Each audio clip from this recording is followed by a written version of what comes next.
Hi guys, welcome again. I am currently at Devon House.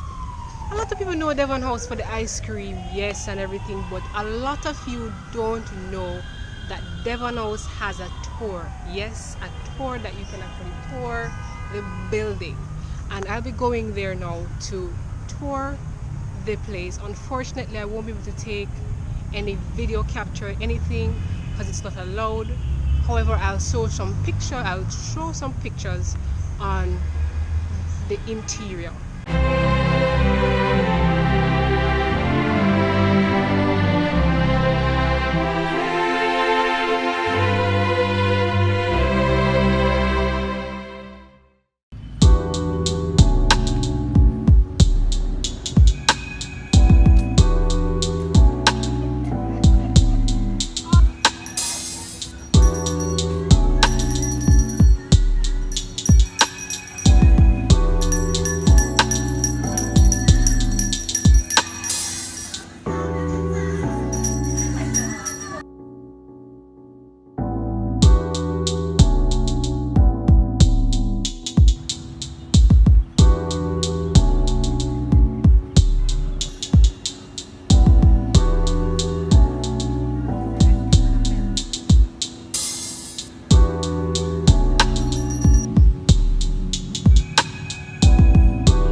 I have completed the Devon House Tour.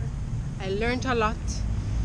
I also learned about the first Black millionaire in Jamaica, first owner of this house, Devon Penn, otherwise known as Devon House. Well, turn to Devon House. When you come here, there'll be a tour guide that will assist you to tour the compound. There's a lot of things inside that building. I am so surprised I didn't know about this before, but yes, inside the interior is gorgeous and you need to come and see it. The tour is $750 for Jamaicans and $10 US for international guests or for guests. And with that purchase, you also get a complimentary either ice cream or patty. So I'm finished now, and I'm going to finish the tour, and I'm going to go around the back for my ice cream. That is the end of this day, this attraction number 7. Is it attraction number 7? If it's not the correct number, I'll put the correct number below. But remember to stay tuned on Facebook, Instagram and Twitter for the next attraction that's coming up for the video in the evening. So signing out guys, and this is the end of my Devon House tour.